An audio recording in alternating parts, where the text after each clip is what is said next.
Yo, what's up, everybody? How's it going? This is Marcos Villegas. Welcome to the Fight Up TV live chat. Today is March 22nd, the year 2021. What's up, everybody? Welcome to the Fight Up TV live chat. Over the weekend, man, we had a lot of good action happen in the ring with the DAZN card. I see already a lot of you are in the stream. We are simulcasting right now as well on el Facebook and el Face. So I hope you guys are able to see this via Facebook. If so, what's up, man? I'm going to get to your guys' comments right now as well. Let me open it up. Do me a big favor, guys. Everybody hit that like button right now and share the stream that we're live and subscribe. We're almost at 1 million subs, man. We're getting very, very close. We need about 49,000 more subscribers. So if you got homies that aren't subscribed to the channel yet, go ahead and send this over to them. Tell them to subscribe. Or if you haven't subscribed to the channel and you're joining us for the first time, hello, and subscribe to the channel. I already got a comment right here. Gilbert A, what up, foo? What's up, foo? What up? Anna Lee, hello. El Face, allí en el Face, en el Face. Robert Johnson, Enrique, what's up? How's it going? We're gonna get a few of the normals coming into the program right now as well. Yair, who was at the Vergil Ortiz fight over the weekend in Texas, he's gonna go and give us a recap, as well as Marcus Hayes is gonna be up in the house as well. But let's get right to your comments, man. Let's go ahead and answer a few of your guys' stuff that you're sending over, and we'll go ahead and recap if Vergil Ortiz is ready for Terence Crawford. This whole Tyson versus Holyfield 3 business. Tank Davis making the news. I want to say maybe about an hour ago. Ugh, not looking good on that end. But let's go ahead and get to your shout outs, your comments. Lux, what's up? The Nobody Notification Squad. Abraham Luna, I was first. Chain with Ice, what's up, man? Godbrand.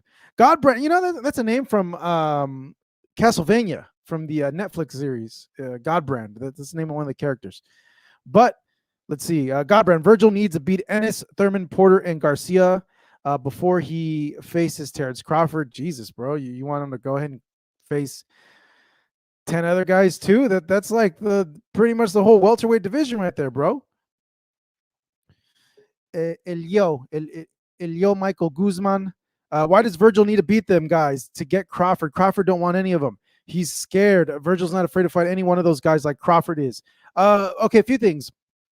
Vergil, yeah, he wants to fight. He's showing that he's not scared at all to go to the challenge, to step up to greatness. I think we should salute Vergil and any other fighter, especially the young fighters that are willing to challenge themselves against the elite competition. This should be standard. This should not be standard. This isn't standard right now in boxing, and it's terrible. That just shows you the state of where boxing is.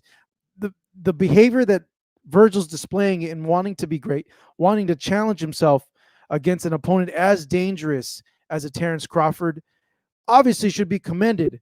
But this should not be rare behavior in our sport. This should be commonplace. This should be normal. We should want our young fighters striving to challenge themselves against the best, so that kind of shows you how things have been the last 6-7 years, where the emphasis has been fighters wanting to make whatever fights to just get paid, and then make the fans wait for the big fights that we want. Obviously and I have no problem with this. These fighters have every right to go and try to get the biggest purses they can possibly get each and every fight, because they themselves do not know if that fight can be their last fight. So I'm a big advocate with that. We saw it with Teofimo Lopez and George Kambosos, who will have interviews with both Teofimo and George Kambosos coming up to the channel. I spoke to Kambosos over the weekend and Teofimo last week as well. and it's ingrained in my mind, man. If you ever have a chance to see these fighters in the locker room after their fights, they're not in good condition, man. It's their teeth are shattering, they're shaking. At times, they're concussed. And that leaves a lasting mark. But that really drives it home that any one of these fights, each and every one of these fights, it takes a piece, a little bit of piece. They're not the same anymore of your favorite fighter. Regardless of how much damage they take, they leave a little bit of themselves in there. Obviously it adds up over time as well, where the fighter has to retire or, risk permanent damage. So which is why I'm a big MO that the fighters should be getting as much as they possibly can in each and every fight. Let's go ahead and gonna let the team in on here. Introducing Mr. Yair Ramirez. Welcome, brother. And of course, our man, Marcus Hayes, up in the house. What's up? What's up, everybody? Yeah, what's good? What's good? Yo, hopefully you guys aren't getting a reverbing echo from me. If you are, let me know. No. Marcos, did you say Jair Ramirez? No, I said Yair, fool. No, you said Ramirez. Did I say Ramirez? No, Martinez. Why am I saying Ramirez? Hey, but you know what's the funny thing? I did that to Zurdo Ramirez when we got to speak with him on Call him Zurdo Martinez? Yeah, I went, hello everyone. This is Jay Martinez with Zurdo Martinez, and he's like, oh no. It's that cowboy logo you got behind you, bro. It's messing up your brain. Take that back. I think that's what that guys, is. Let's get into it. Yair was over in Texas. Bro, do you still have your wristbands on?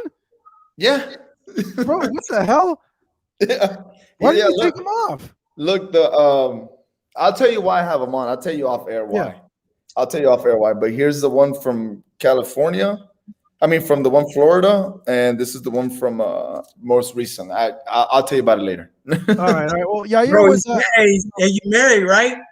Yeah. You gotta have proof where he's going, bro.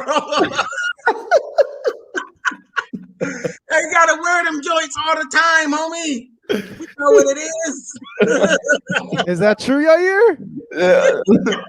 Maybe. Maybe. Oh no!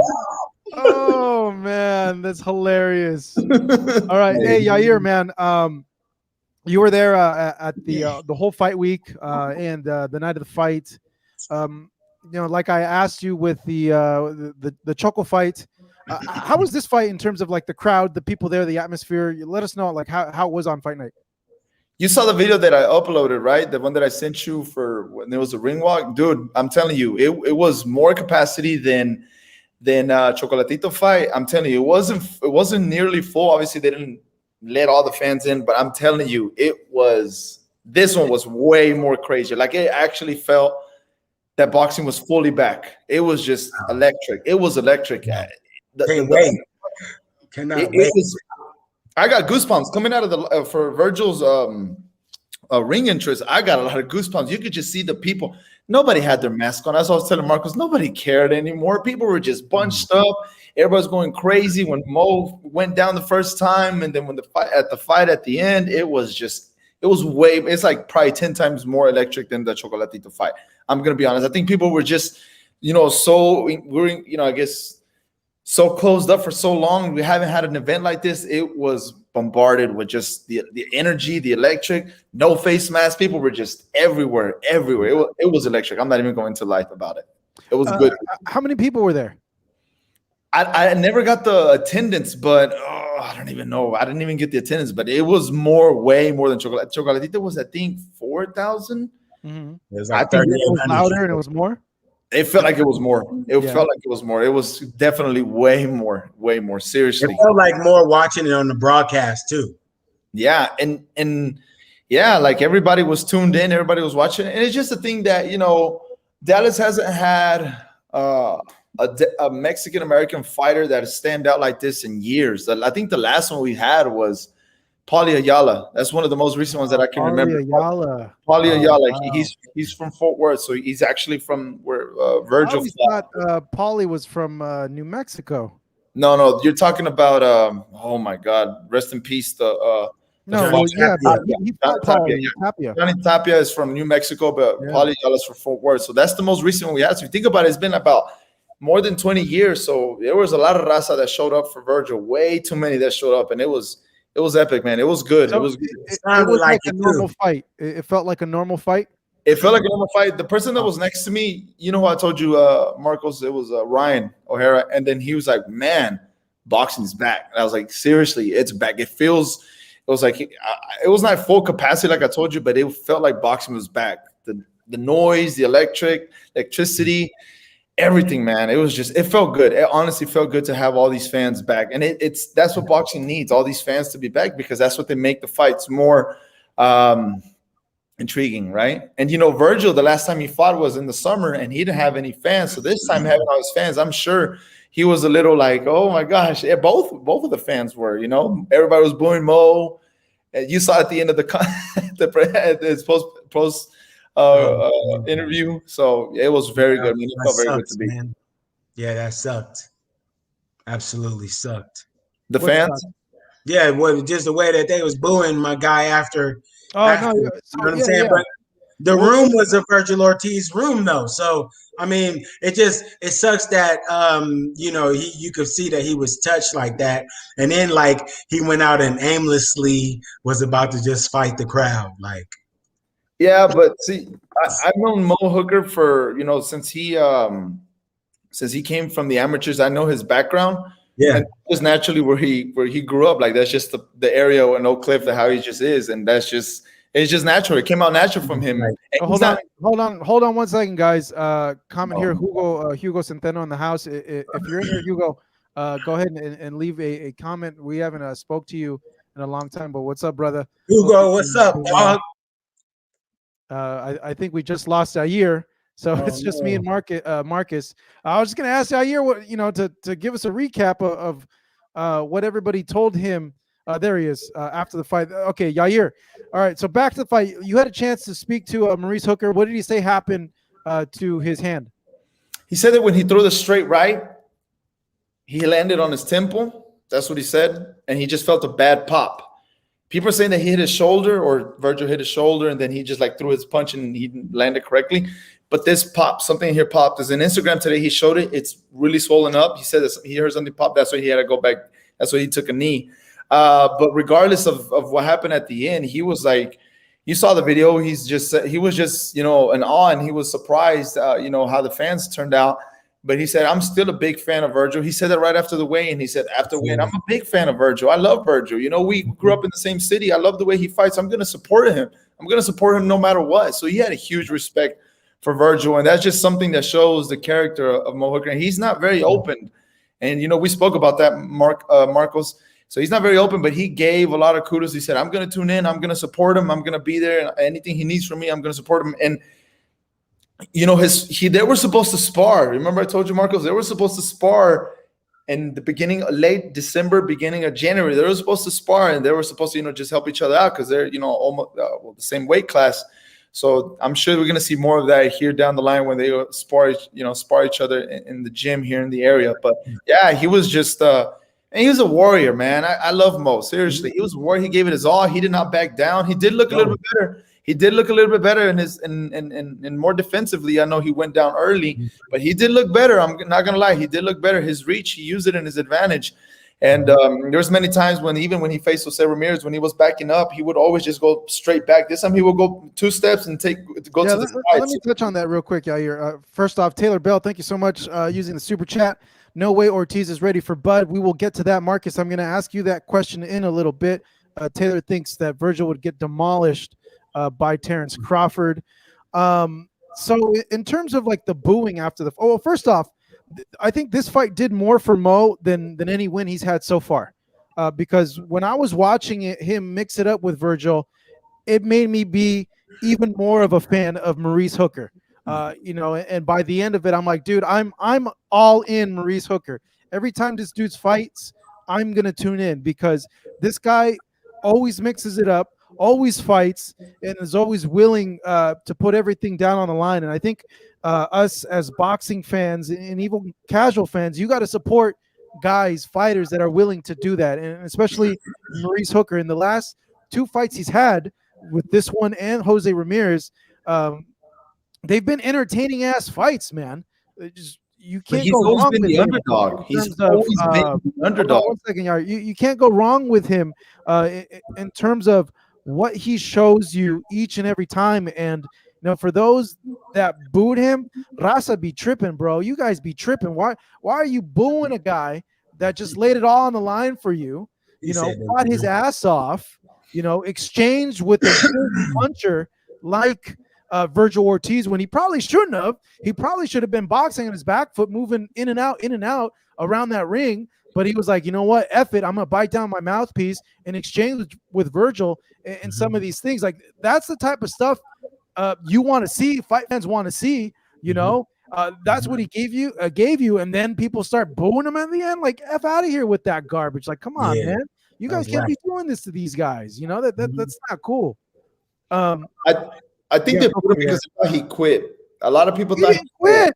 Okay, let me stop. Let me stop here with that. Okay, I could see that because that's immediately what I thought. Like, the uneducated fan is gonna say like, "Oh, this fool quit." Get the F out of here with that BS. If that fool really wanted to quit, he wouldn't have gotten up when he got hit with the body shot. That would have been his way out. If he really wanted to quit, that would have been his way out right there. And the other times he got stunned with the right hand, he would have gone and taken a knee and quit. All right, dude, you can't blame a guy. If like his freaking wrist, something pops in his wrist and it explodes or something like that. Like, how is he supposed to win a fight then at that point when he's been knocked down already? Like, the other thing too, if he were to be allowed to either way, the fight would have been stopped. There's no ref or commission out there that would have allowed him to continue fighting. That's their job, is to go there and protect the fighter, even if they're injured, even if they don't want to quit. So regardless, the ref would have stopped it. He would have seen that he was unfit to continue, and he would have waved it off, and it would have been a TKO win for Vergil Ortiz. So I don't know how these people are like, oh, he quit. That's why. Come on, really stop with that nonsense. All right, the people that are saying that he quit, I mean, these are the people that can probably balance the remote on their bellies, bro. Like, you know what I'm saying? It's just, it's ignorant fans, like Iggy Martinez said. You know what I'm saying? It's just some casuals. If you boo at the end of a fight that was that good, you're a casual that went to the fight. That's all. Casuals boo. Real fans cheer. Yeah. He's a warrior, man. He's really a warrior. That's the definition of a warrior, because if you've seen all his fights, he's always been the underdog. He fought here versus Jose Ramirez, and he was not favored. He went to go fight Alex Ocella. Went to the fight. He was not favored. He was supposed to lose. He went overseas in England to get that belt. He was not supposed to win. This fight, he was not even favored. He's not favored. He's never been favored. He's never had a fight here at home where he's been favored. And to come out like that, like I told him, you can hear, I said, Mo, I've always told you, you're a warrior, you're a competitor, you're everything. You laid it all down on the line. And like Marco said, like he won a fan. Like, I've been a fan of his for years because he's here from the air. I've seen him come up like the type of fighter he is. So those fighters you need to appreciate. Those fighters, you don't see them that long. They don't last that long. So, I mean, I love Mo. He's a great person. In and out, inside of the ring. I have, great relationship with both, more with Vergil, but Mo, you can't, there's nothing. And I think he said, man, I'm going to support him. And I told Vergil, said, hey, you got to hear that more from Mo, not really from Earl, but that's just the type of person Mo is. But it was a great night. There's more videos that I've sent you, Marcos. The fans were on their feet. They were on their feet almost the entire fight. The people behind us were on their feet. Everybody was on their feet. No, yeah, it's like I mentioned, Mo Hooker hasn't been in a boring fight in a while. Like, his last few fights have been entertaining, and I think fans should root for him, get behind him. He deserves it because he's an entertaining fighter and he puts it all on the line, and that's what we ask of a fighter, and he gives it to us each and every time. So, I hope all you guys on here, all 250 of you, go ahead and press that like right now, actually, please, and subscribe if this is your first time watching us. But all 250 of you, man, I hope you guys continue to support Maurice. Us here at the channel are gonna keep giving you coverage of Maurice. Like I said, I think that loss did a lot for him. Like I'm 110% a Maurice Hooker fan now. Like I was before, but even now, like I'm like diehard. Like I'm all in on Maurice Hooker. Like next fight that he has, I'm gonna make sure to watch. I had asked you a question, Marcus, that I was gonna throw at you, and we had someone on the super chat asking. Obviously, this is a title of one of the live chats. After the fight, Yair got a chance to catch up with Vergil. Vergil told him that he wants to fight Terence Crawford. What do you think about that, Marcus? About a young guy like Vergil Ortiz wanting to fight a Terence Crawford, and should he go into that fight against a Terence Crawford in his next fight? In the next fight? Yeah. First off, let me say that casual fans need love too. Casual fans do go to fights. Casual fans buy fights. Casual fans help pay for the sport that we love. Casual fans are subscribed to the channel. Casual fans need love too. So I ain't dishing casuals. There's levels to this, right? But as far as Crawford and Vergil go, I think that it's a solid fight in the beginning. I think that it's definitely a solid fight in the beginning. I think that the way that bout plays out, honestly, is that I think physically they'll match up pretty good. I think that there were times where you could see where Vergil, his feet may not be as educated as his hands are. I think against Crawford, that'll be a costly error. I watched Crawford watching the fight. Crawford says several times, telling Maurice Hooker when to turn. Crawford is a master boxer. Let's not get it wrong. You won't just be able to come in and KO Crawford with big lumbering punches to the body or the head.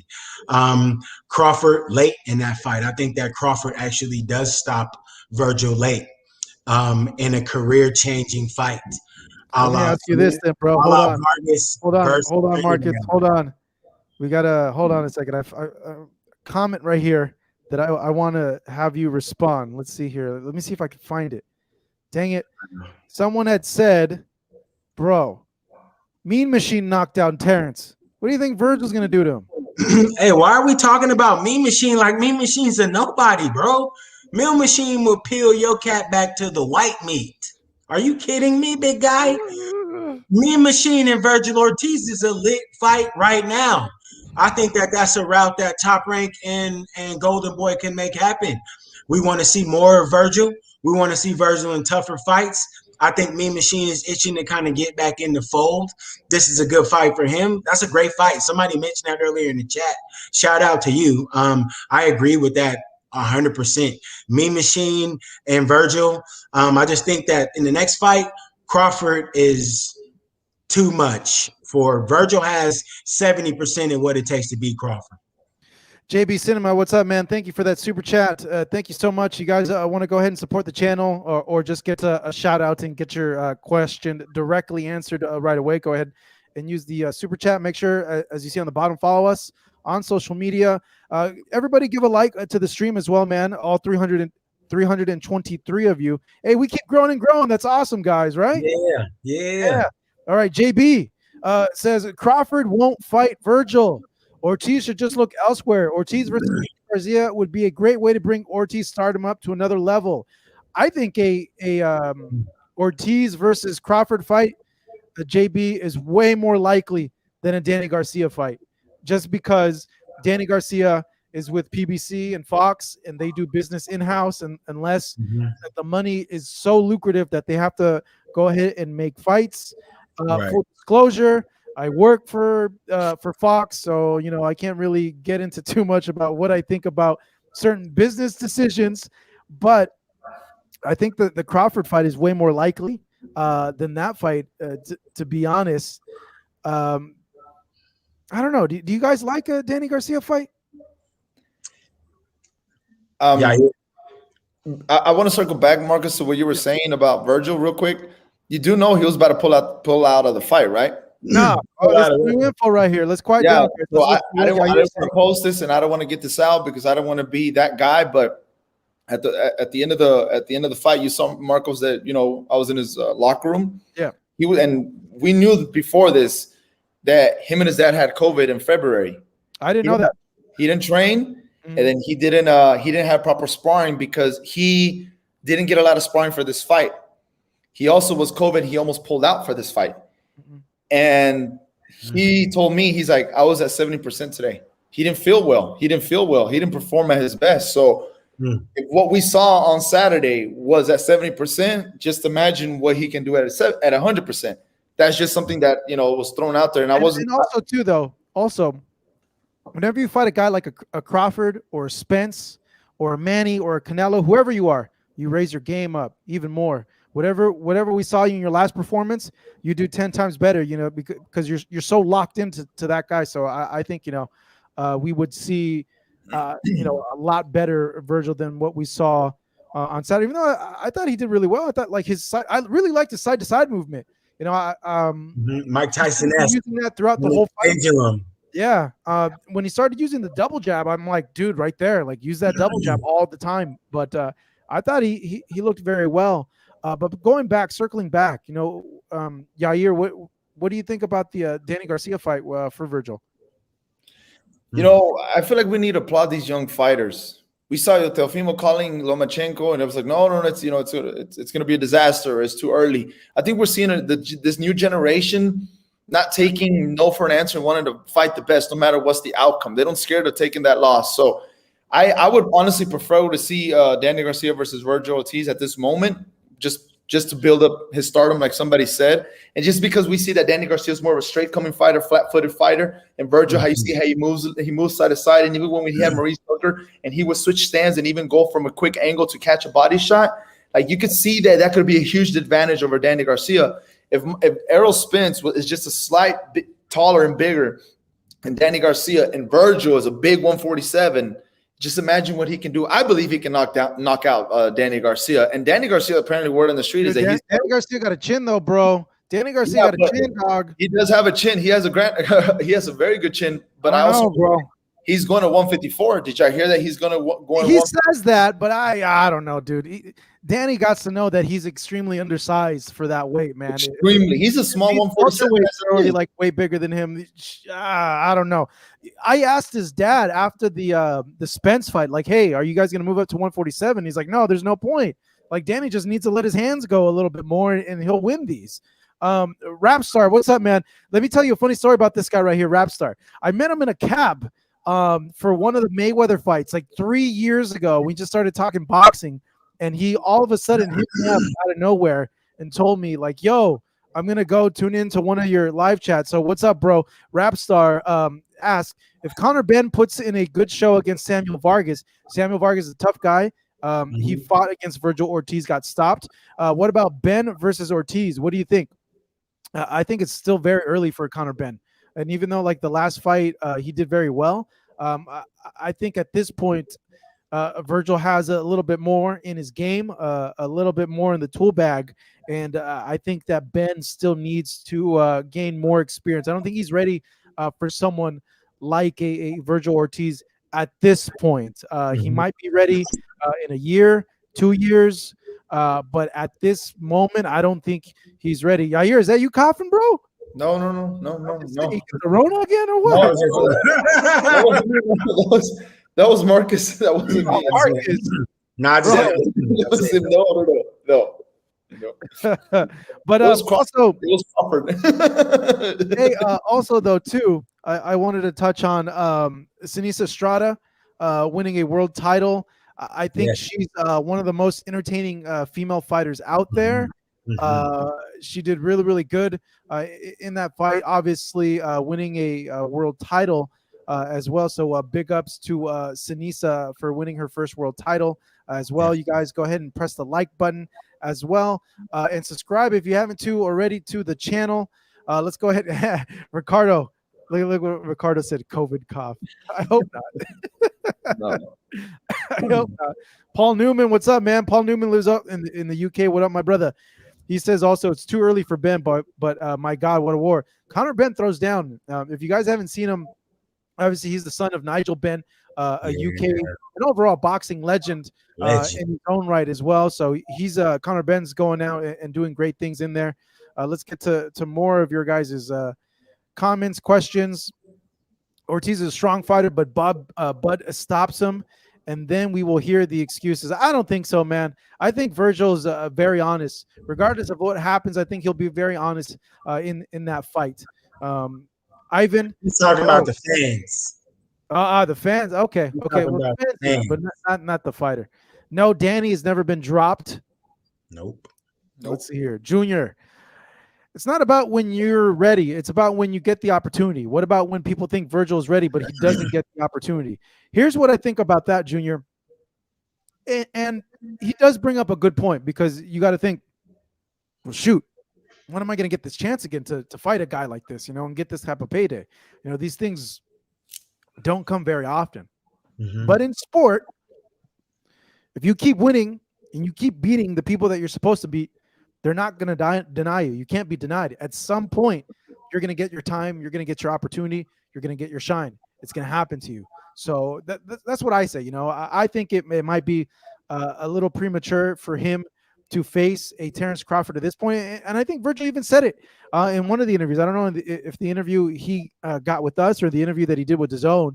He said, yeah, hey, if I'm not ready, I don't care. Like, I want to go ahead and fight. Mm-hmm. But I think Golden Boy and his management should, really look at it and think that they have a viable star in Vergil if he keeps this up. 17-0, 17 knockouts. That's not a normal thing. And also, too, I think they got to be smart with this, because they lost Canelo. You don't know what's going to happen with Ryan and the company. They need another star. Regardless of that, I think that they need to keep matching up Vergil well.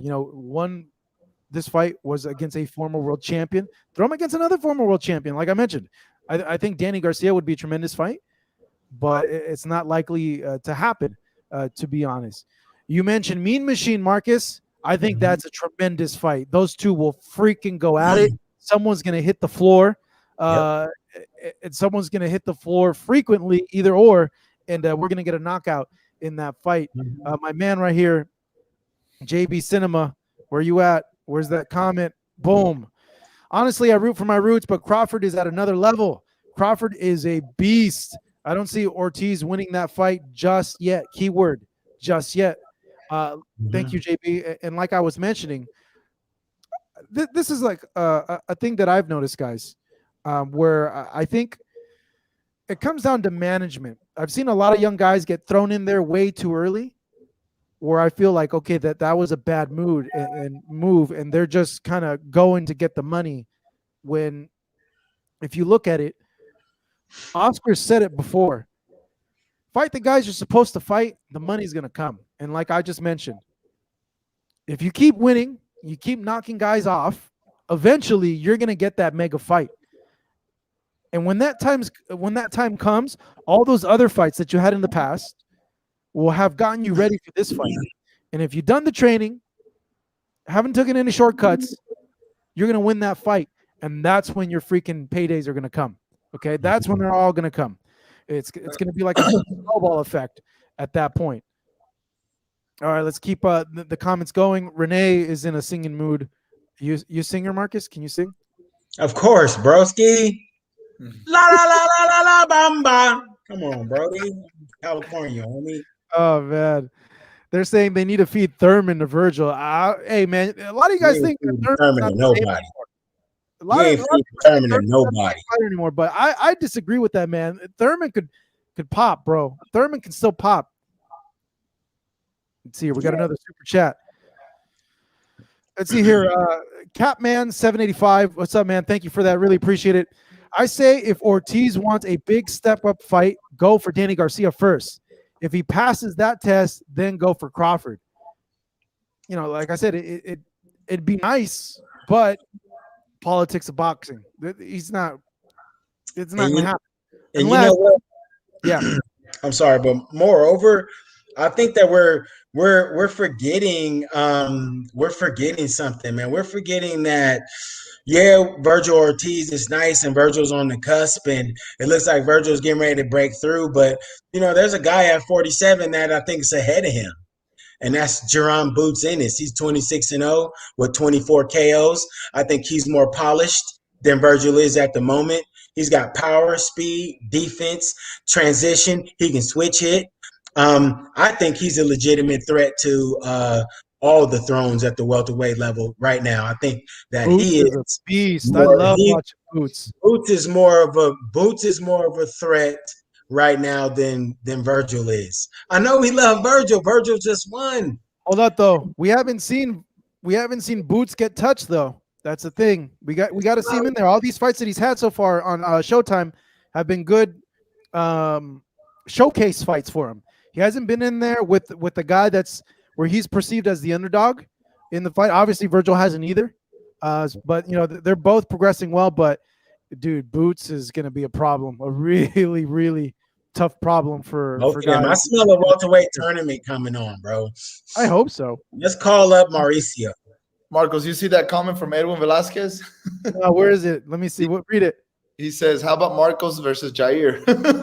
What? Bro, we work together. Inner fight hub battles, bro. Let's no inner fight hub battles. Yeah, let's right. Don't talk crazy. What the heck, youngster? What's up? To all the Canelo haters, I got Venmo and Cash App ready. Put your money up, or all y'all shook. I'm ready. But okay, but I'm your Huckleberry. Yeah, I'm like, well, youngster, bro. Like, what are you trying to bet, bro? That's the thing. You got to say like what they're trying to bet you on. I'm your Huckleberry, youngster. Where's the other one? Okay, MEZ BX. Give Vergil Mean Machine, Ray Robinson, or Jesse Vargas. What about Rashidi Ellis? Ooh, he's actually bringing up a good point. We talk about Mean Machine.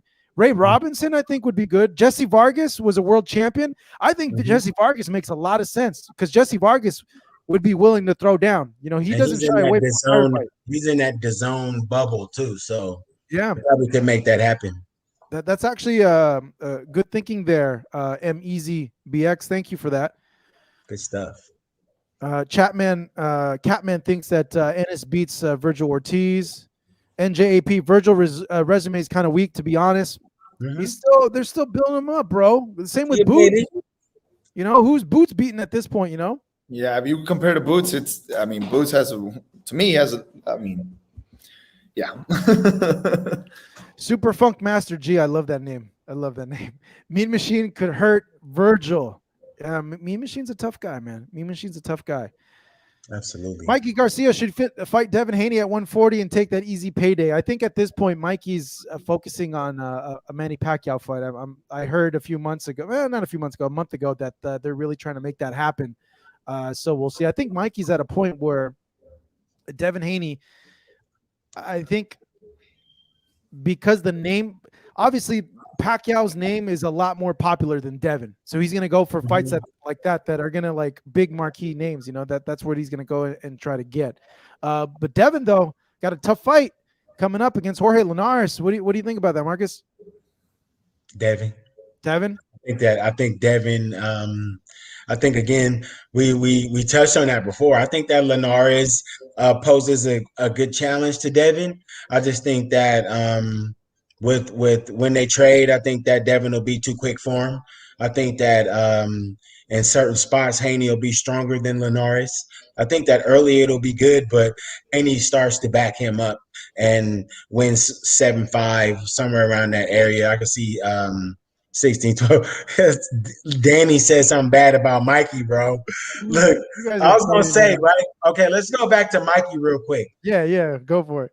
What's that easy work in Mikey and Devin? Are you saying that Mikey would beat Devin up as easy work? Where was that comment at? Let me see if I could scroll up to find it. It was a while back, mate, but somebody said that Mikey should just go down to 140 and take that easy Devin Haney. Oh, yeah. That's the yeah. That's what he said. He should take an easy fight against Devin. Listen, there ain't nothing easy about what's happening with Devin.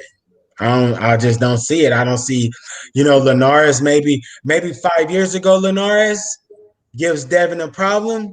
Linares is getting long in the tooth, like Teddy Atlas says. Linares is getting a little long in the tooth, and that's just kind of unfortunately what it is, man. I'm sorry. Yair, I you know all right over looking there? around like, wait a minute, what's that? I don't have Yeah. one down here, Is so. that your fire alarm, Yair? I was like, that's not mine. I Yeah, was like, I My don't only know. fire alarm is upstairs. I don't have one down here Yeah. right All now. right.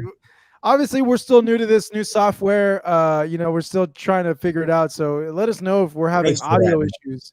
Because one guy is saying that he hears like an alarm. I don't know if it's just sounds coming from your head, bro. If you're hearing stuff, but I don't know. Hey, I heard this a few hours ago. Eesh, eesh, Drop it. not good, Mhm. not good. Yeah. Say it, man. Say it. Not Say it. good. You Why said do you it. say it's not good? What do you mean? It's not good for Tank, bro. Come I mean, on. he has money. He's gonna get some good lawyers. Still, bro, you don't want that kind of PR on you, man. Yeah. And you know what? That hit and run is a felony, bro. True. He has money for lawyers and all that. He probably won't serve the. I heard the maximum sentence is like 7 years.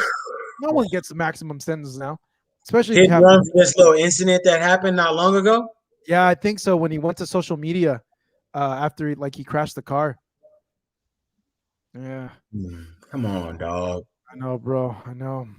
These youngsters, man, they don't. I don't know.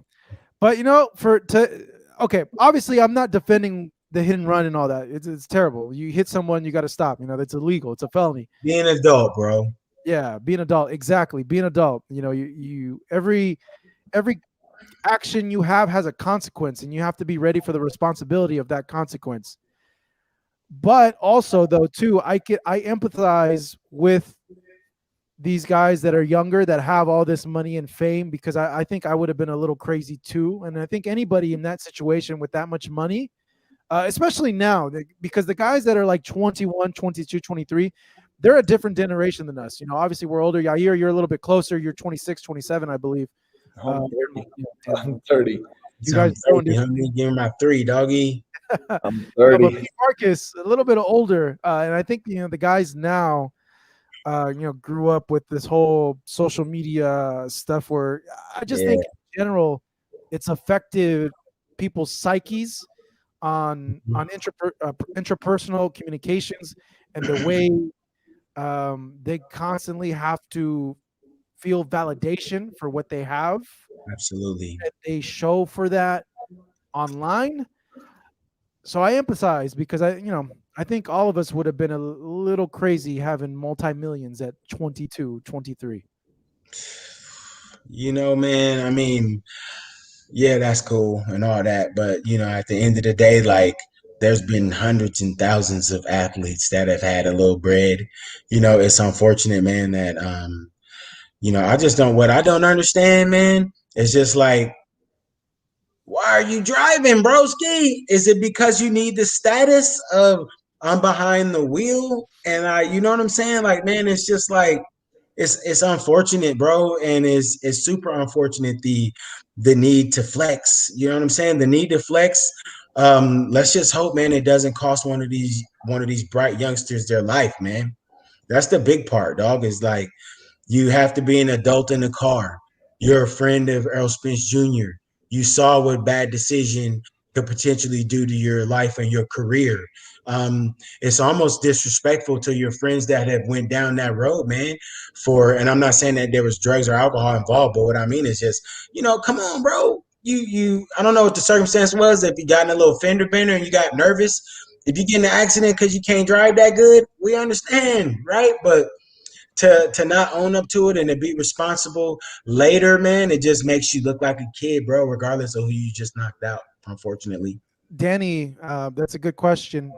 Or good comments. Social media is engineered to be addictive. I believe there's a documentary out on Netflix.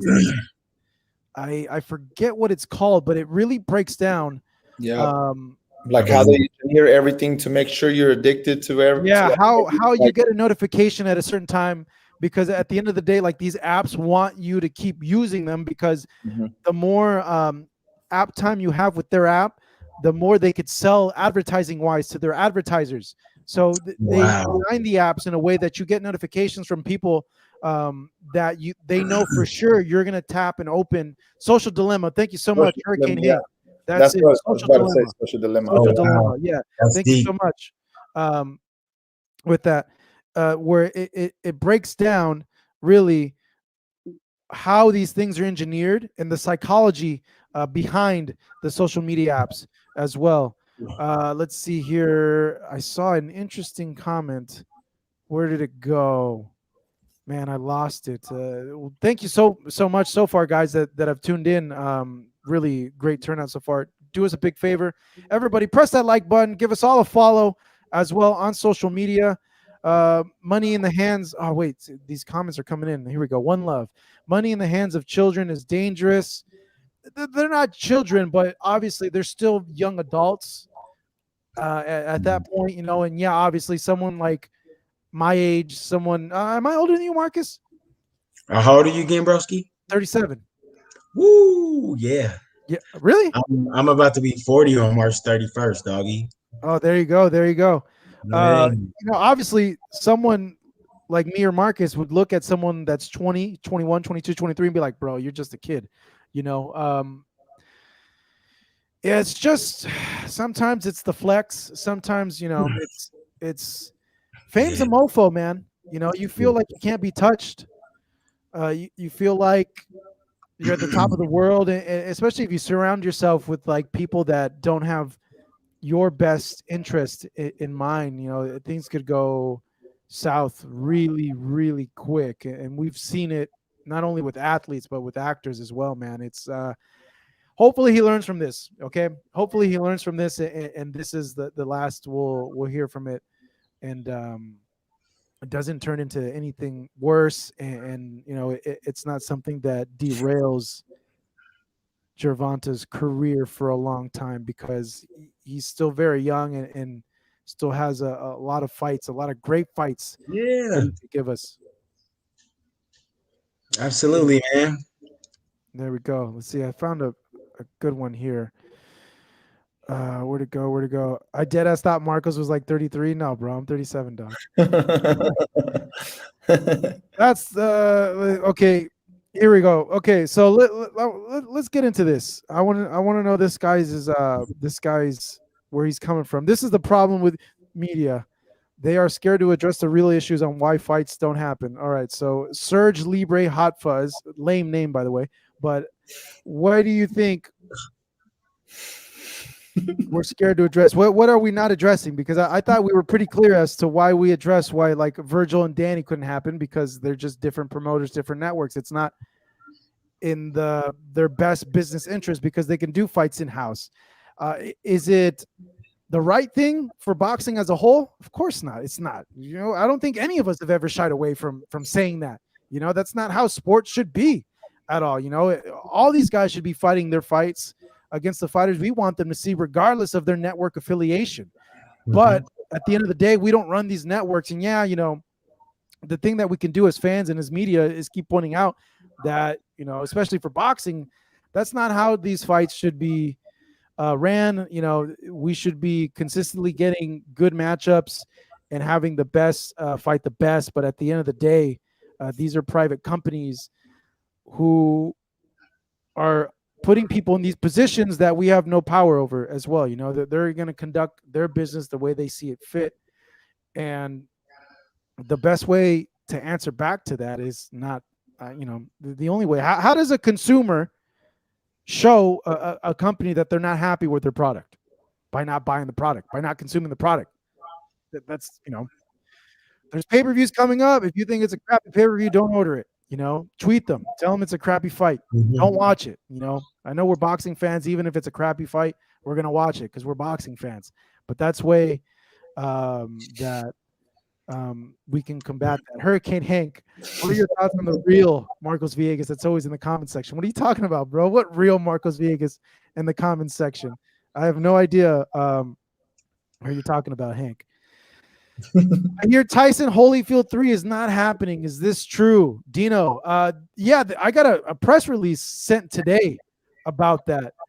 One of you guys want to give your take on this? What do you think about this? I think the first thing I thought when I saw that was, damn, that's not was 20 million. That's it. This is Mike freaking Tyson. Like, I'm surprised that that offer wasn't like a 40 million, a 50 million. This is Mike freaking Tyson. I don't know. Man, 25 million for an exhibition fight? What? Man, Holyfield, I'll fight you tomorrow, bro. Are you for not even half? Are you kidding me? Like, I'm concerned, man. Well, I'm just kind of wondering, like, it's weird. I was hoping that was going to happen, kind of. It looks like, Holyfield's kind of jumping back in the mix.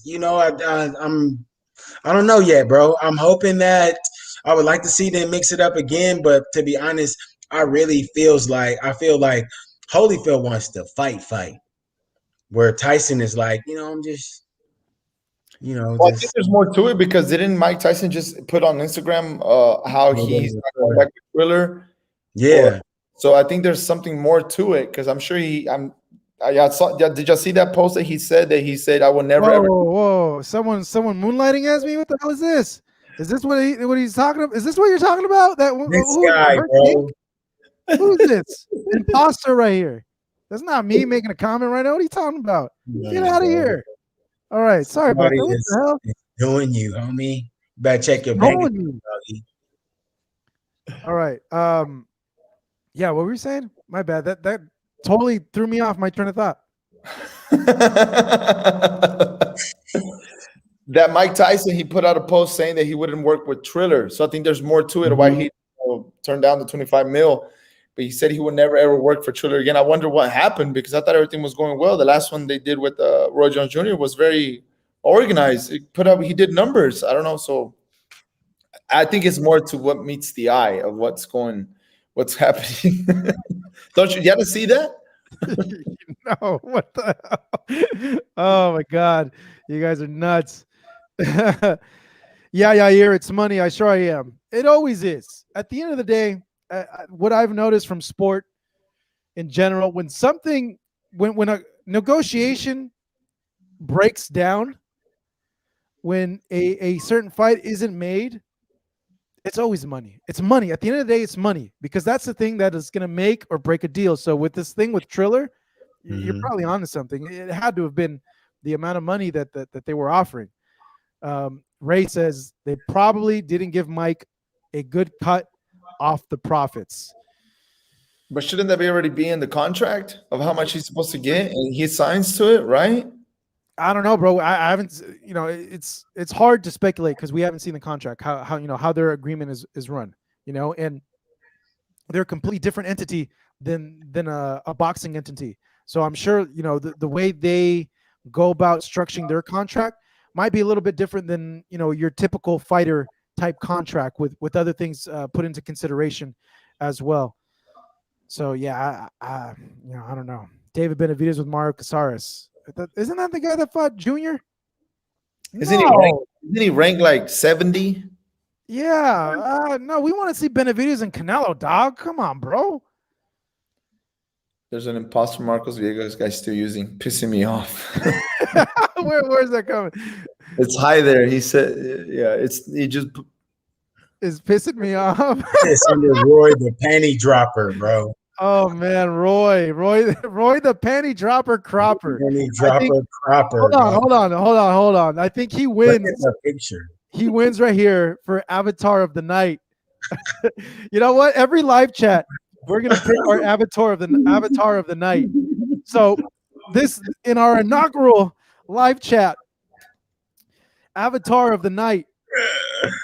Today we give that distinguishment to Roy Panty Dropper Cropper. He looks like he wears New Balances, doesn't he? He looks like he's saying, "Get the hell out of here!" All right, Roy Panty Dropper Cropper, big ups. Crawford beats him right now, but in a year or two, Ortiz will retire Spence and Crawford in one night. Woo! You're just as drunk as that profile pic, bud. That ain't gonna happen. In a year or two, you're gonna beat both of them in the same night. I was with you until you said that, man. Casual. Oh, goodness gracious. Renee, Marcos, you should interview Mike on your platform. Bro, I've I've tried to reach out to the team. They don't respond. Same thing with Holyfield. I've reached out to Holyfield. They don't respond, regardless of how many subscribers we have. They respond. I got to get face to face with them. That for me at least, that works the best. If I'm able to get some sort of face to face interaction and tell them like, "Yo, this is who we are. This is what we do." Da da da da da. And they're like, "Oh yeah. No. We know who you are and all that." Yes, this imposter guy's pissing me off too, man. Who is this guy? Ortiz is too green, says Dib. That's exactly what I said. Anthony Cortez. Jose Benavidez is coming back. He's currently in camp training. I hope he does well. He looked a little chubby, didn't he? Hey, Jose, remember Broski, Marcos, Jose, doggy. There it is. Jose, My he boy. looked a little chubby. Yeah, he does. Hey, Jose's my guy, doggy. I don't think he's shot. What was that? Sorry, you guys got to talk one at a time. Go ahead, Marcos. No, go ahead, Yair. No, I said Jose Benavidez, he didn't look the same even with that Crawford fight because he got shot in the knee. So that he doesn't have a really good knee at all. That's why he hasn't really been training from what I'm seeing. So he does look very, very pudgy right now. He looks like he's walking around 160, not maybe 170. He looks pretty big. Yeah, he looks like me before during quarantine. Hey,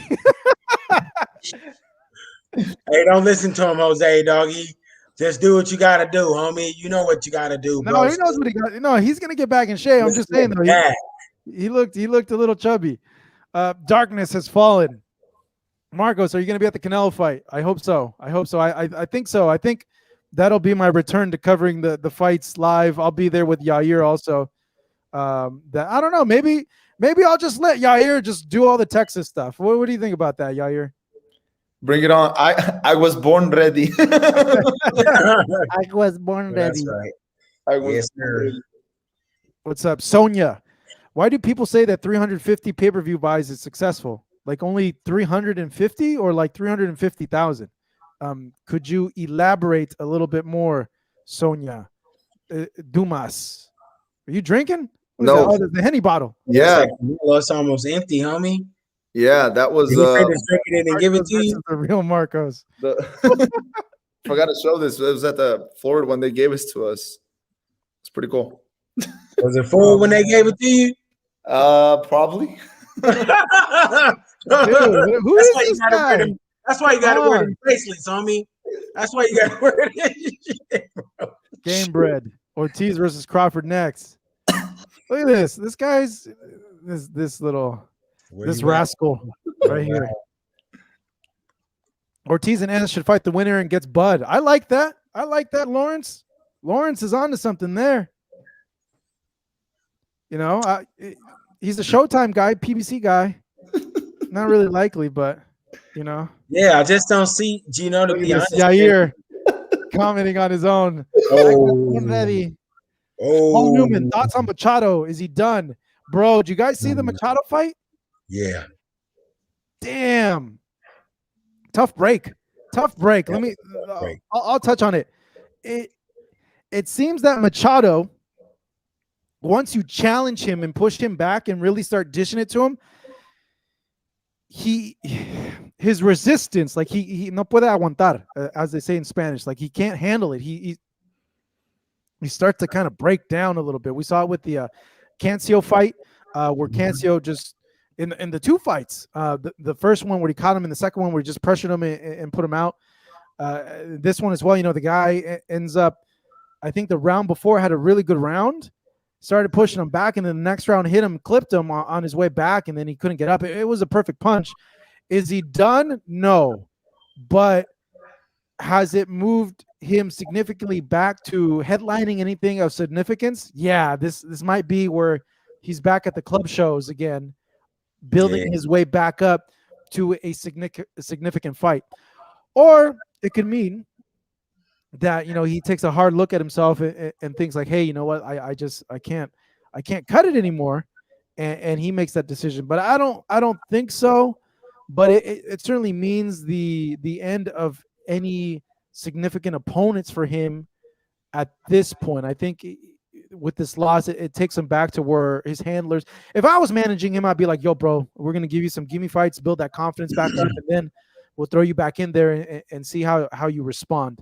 But it remains to be seen with that. Let's see there. All right, let's see what Alfredo says. Hell no, why should all these young fighters like Ortiz and Ennis fight each other when these vets need to start fighting and stepping up? Hey, he has a good point. He has a good point. One would argue the whole reason why we're in this mess is because of the crop of welterweights of the past 3 years haven't been wanting to fight each other, been wanting to fight these other fights, even though the counter argument to that is like, well, Thurman fought everybody, Porter fought everybody, Danny fought everybody, Spence fought everybody. What's up? I said just about. I mean, and also I feel like as far as that goes, just it's going to end up shaking itself out. Let's hope that Porter activates his mandatory status to go in and lock horns against Terence Crawford. I think that would be a great fight. I think that is a fight that Porter deserves another shot at a belt. I think that he's a live dog in that fight. I think that he would bring the fight to Crawford. Let's hope we get something like that. As far as one of the young pups fighting each other, it sounds great, but I doubt that it'll happen right away. Vergil's not good enough yet. Look at his face after the Hooker fight. Messed up a bit. Stay away from Crawford, Spence, and Porter for now, says Andrew Brooks. He did get touched by Maurice Hooker in the fight. But the other thing, too, is you notice, and I touched on this on Twitter, some people easily bruise more so than other people, depending on the way their skin is. Like if they have like thinner skin, like high cheekbones, thin skin, they're going to get bruised and touched up more, and you'll see the markings more, as opposed someone like me, I have really oily skin. So like it takes a little bit more to mark me up. Like Yair, I don't know if you would bruise a little bit more, but it is dependent on if you have thinner skin or like more elastic skin like me, because, you see the wrinkles and all that. So, that is a thing. You look at Golovkin. Golovkin tends to bruise a little bit more when he gets touched up as compared to someone like, let me think, like a Roman Gonzalez. Roman Gonzalez, if you touch him up a lot, you can't see, because you look at his skin, it's kind of like mine, it's like looser skin. It's not like super tight.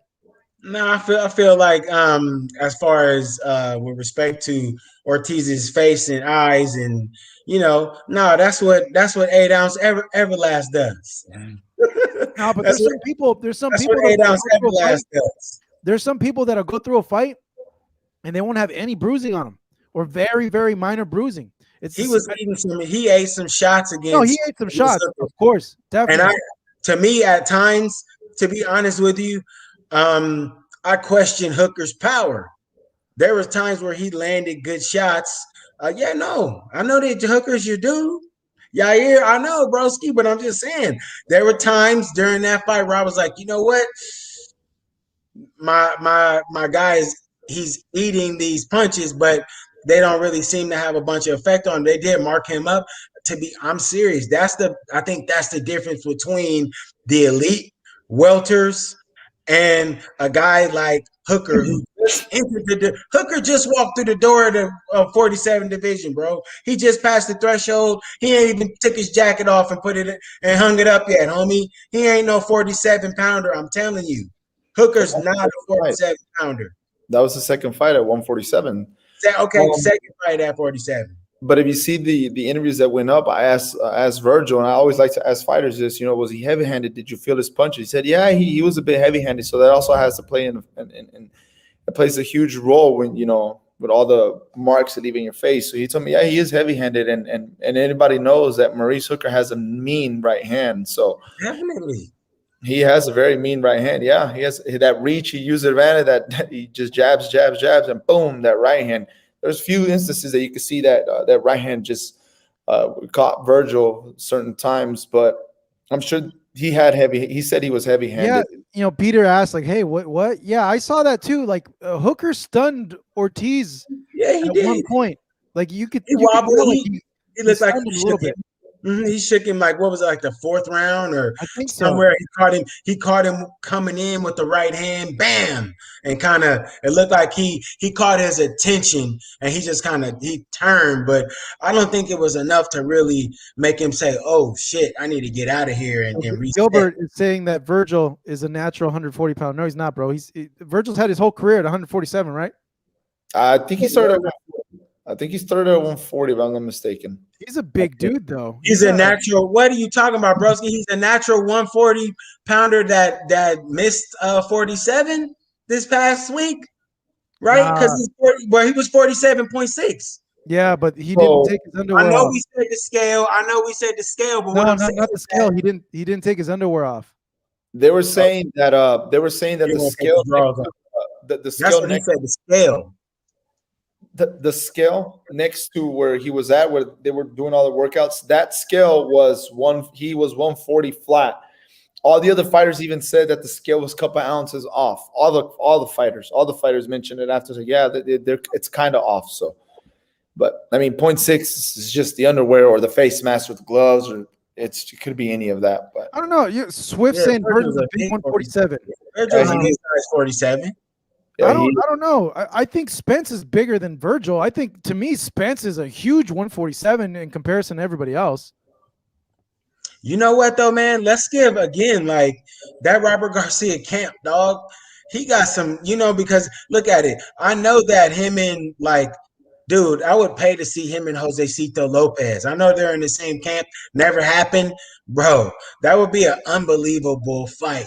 I think that look, Josecito Lopez, I think, has done enough to get back into the mix again at 47 for one more go round. They're saying Josecito versus Crawford. I saw someone say that on Twitter a few weeks ago. I would support that and watch that. I think Josecito has done enough and has looked good enough in his last 3 fights to get back in the mix, dog. Hold on, Marcus. Let me ask you guys this: would you guys like to see, you guys still here on the chat? Let me know. Are you guys interested in a Terence Crawford versus Josecito Lopez fight?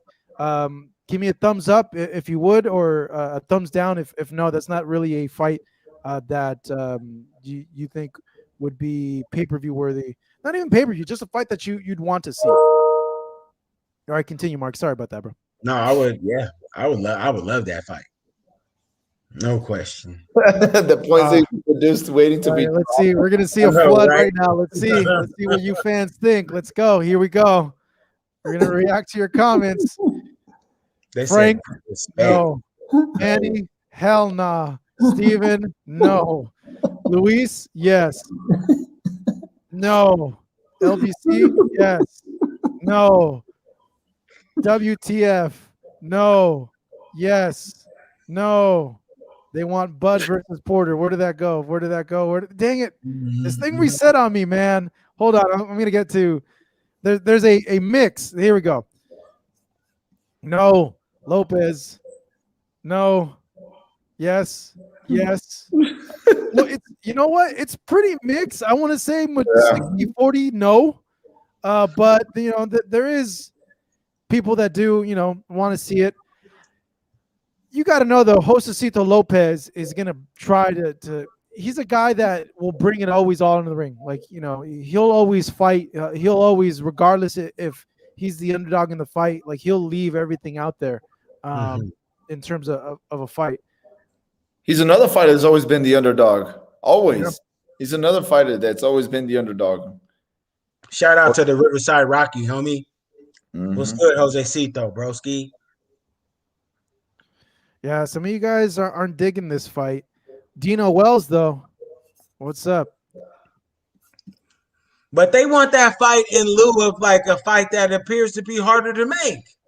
Which one? This is what we're saying. Like, I mean, they're asking for, they want these big blockbuster fights, man. I think that boxing's been so good the last couple of years, man, is we're getting spoiled a little bit. You know what I mean? Don't say that. No, we're not getting spoiled, dog. No. And you know, dog. I think that there's been great No. fights happening. I'm not a spoiled fan, man. I'm happy with the way things have been going. Ortiz versus Prograde. I think that's a great fight, bro. Hold on. Let me touch on that. The whole spoiled thing. Nah, hell no, bro. Let me tell you why. Because tell me why you're not spoiled. Because look, you're saying that is because we're so accustomed to not getting the fights that we want as boxing fans. When we finally do get a good fight, we're like, oh, we feel like it's a gift. When no, that shouldn't be the normal for us. Boxing should be like every other sport. The best fights the best consistently. 1 versus 2, 3 versus 4, 5 versus 6, 7 versus 8 on a consistent freaking basis. That's what boxing was 30 years ago, 20 years ago. You know, we demand in other sports the best, play the best consistently. March Madness happening right now. The best against the best all the time. So no, I don't buy that. Oh, we're spoiled. We're getting hell nah. It's because unfortunately, the jobs of the promoters have not always been in the interest of the fans. It's been in the interest of funding the promoters, funding the business, making as much money as they can. Yeah, it's unfortunate, you know. And yeah, it's when you're in business, you got to make as much money as you can, but it's really affected the sport. When you see where boxing was when we were growing up watching it compared to what it is now in terms of the fandom, and it's like so obvious. What's the thing that'll bring boxing back? You have the best consistently fight the best.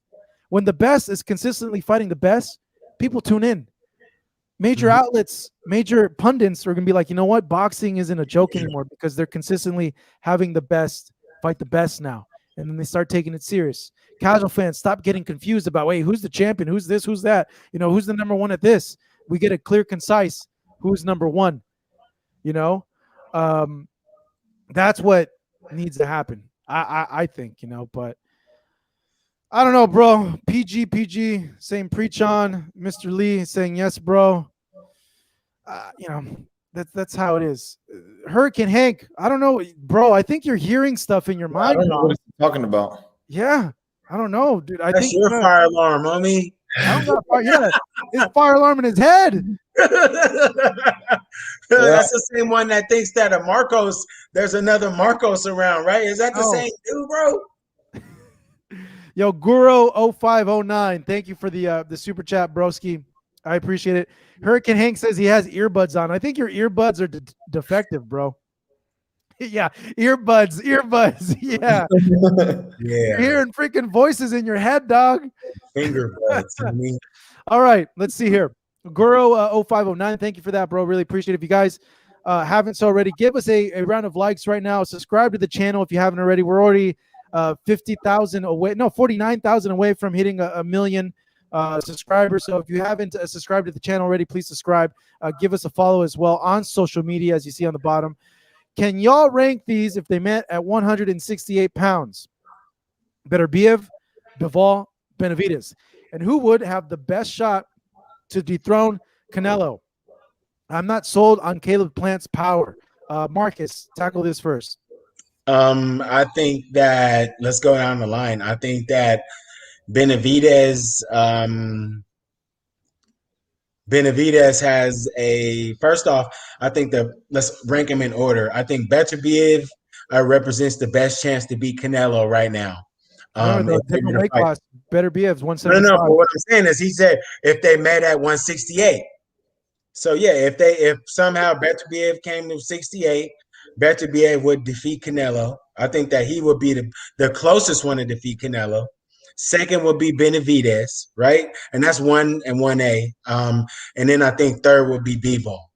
But I think that each one of those guys has a realistic shot to beat Canelo. Definitely. Yair? Did Beterbiev just fight this weekend? Yeah, he did. 10th round KO. Yeah. But isn't he already up there in the age, though? Isn't he like 36, 37? Still a beast. Yeah, he hasn't been in a lot of wars, so that could be a huge factor, like what Marcus is saying. So I could have it even split. I could have it split between Benavidez and Beterbiev. One, because Benavidez is a young, hungry lion, right? How we all say. He has a little bit more speed. As Floyd says. Oh, Floyd would always say that. So and so is the young, hungry lion. No, that's always his go-to. I've been watching too much HBO 24/7. And Benavidez just has very good offensive strategy coming into the ring, but his defense, I feel, it still needs to, be more intact and be more in place, because Canelo will find those opening shots. Beterbiev just has experience, well rounded. He hasn't been in a lot of wars, so he could probably really go to distance with Canelo. Bivol, I don't know. I can't really say anything about. I really haven't seen him in really tough competitive fights that you can say that fight is a really marked. I can't say his name, Bivol. And so I don't know. So it's Beterbiev and Benavidez. One because of experience, one because of youth. Caleb Plant's power. I mean, we saw that recently when he just fought. He couldn't knock the guy out, even though he has a great jab. So yeah, I like that. I like that. So Beterbiev and Benavidez, obviously, those are the closest ones that I would choose. All right, I'm going to rank these. You guys might be surprised by how I rank it. Number 1, Bivol. 2, Benavidez. 3, Beterbiev. And let me tell you why. Beterbiev is a light heavyweight, and he's older. I think the weight cut might affect him if he goes down to 168, and that could significantly hurt his chance with Canelo. I don't think this is just me stipulating, but I think it takes a lot out of him. The other thing is, even though this guy's a freaking Russian Mack truck, that style is actually a good style for Canelo. Canelo does really well against styles like that. And I could see, God forbid, if he gets tapped on the chin by Beterbiev, he's probably going to go down. But I could see Canelo really using his defense in that fight with Beterbiev. That's 3 for. Now going to number 2 with David Benavidez. Obviously, I think his size gives Canelo problems, big-time problems, the pressure as well, but he does leave himself open to counters. If you have a good jab, you're going to touch David. David is willing to take those punches to get on the inside and fight you in his distance, where he can go ahead and shoot his counter punches. So it would be a very interesting fight with David and Canelo, where both guys would be countering each other. Man, that actually, geez. See, I like that little stuff to see, like how those little nuances would play out in the ring. And to me, the reason why I picked Bivol as number 1 is, dude, Bivol's rhythm in the ring, extremely herky-jerky, long distance. It's tough to hit him and get your range on him. I think it would confuse the hell out of not only Canelo, but anybody else that steps in the ring with him. It'd be a very difficult thing. And yeah, Canelo's seen a lot of styles in his pro career, but I can't pick a single guy that's even similar to the rhythm of a Dimitri Bivol. 175 is not Bivol's weight class either. He can drop down to 168. The guy is long and rangy as well. So I think just because how awkward that timing is in that rhythm, I would put Bivol as number 1. So thank you for that, Guro 05. Marcos. Isn't Beterbiev or Bivol? What wasn't one of them a heavyweight in the amateurs? I don't know. It was either one of those. If you Google it, if you try to find, I think either or was in the heavyweight division. I think it was one of those 2 guys. So one of those are really too big for that weight class. So one of them can't go down all to 168. But I know that's true for one of those 2 guys. Well, you would think maybe the heavier guy, Beterbiev, would probably be the one that maybe couldn't go down. Well, David was 300 pounds, like in high school. So that's crazy, bro. Yeah. That's crazy. All right. That's crazy. Hurricane Hank says you're thinking of Usyk, probably. No. I promise you. I don't know. Are you still hearing stuff in your head? Miguel L says that Beterbiev fought Usyk in the amateurs, so maybe it is Beterbiev. Yeah. Well, Sean Porter fought Usyk in the amateurs. He beat him. Wow. Yeah. All right, guys. We went way over. Actually, this was a really, really good chat. I gotta go get my workout in. But we're gonna go ahead and end it. We do it for an hour every Monday. Thank you guys for tuning in. Tune in with us next Monday at 5:35, where we'll go over the fights that are happening, or just like boxing hot topics as well. This weekend, let's see. Povetkin versus White, the rematch. That's going to be a good one. That's going to be a good one. Marcus, Yair, quick 30-second. What do you think happens in that fight? Yair, go. I think how do you say his name? Povetkin? Yeah, Povetkin. He's going to get his revenge. He's going to knock him out. I believe he's going to get a late knockout. White. White's going to get his revenge. Yeah, Dillian White's going to, No. Who's the one? My God, Povetkin knocked out White the last fight. Okay, the other way around. Switch to the other way around. Sorry, White. I got to Dillian White. Knock him out. So it's going to be a good fight. I can't wait to see that one. So I'm really, really, really interested to see that one. So he's going to get his revenge, late knockout. Marcus? I don't know if it's going to be a KO. I thought that he was cruising before he got clipped. We'll see if he's seeing shadows during the fight, but I think that he boxes cautiously, and maybe he wins going away. I don't think that, I thought he got clipped. That was the reason that he lost, because he was giving old boy the business. So, if he doesn't get knocked out again, I think that he'll win going away. But, if he touches on that glass chin, bro. We might see another Joshua Ruiz 2 type performance from Dillian White. And like you mentioned, Marcus, he was giving him the business the first fight, knocked him down, almost had him out. Povetkin is older, but might give Povetkin confidence coming into this fight, gives Dillian White no respect and just tries to go right at him. And you could be right, Marcus. It could be that White's chin isn't quite up to snuff at this point of his career. But that does it for us, guys. Thank you so much. Let's go ahead and get one more round of likes up in here for this. We'll be back next week. Have a productive rest of your week. Thank you so much. Go ahead and subscribe to the channel if you haven't so already. Follow us on social media. Marcus, give out your social. Mark, sorry about that. Yeah, your email. Peacekeeper_boxing on Instagram, bro. But you can find me. Just hit Marcos, dog. I'm fighting up all day. Yair? JMartin18 on both Twitter and Instagram. JMartin18. Simple. Arm. I got to give my man Arm. What up? What up, Arm? What's going on? And of course, me at Hey, it's Marcos V. This has been Team Fight Hub. Thank you so much for joining us at the live chat. Take it easy, guys. Have a good rest of your week. See you later. Good night.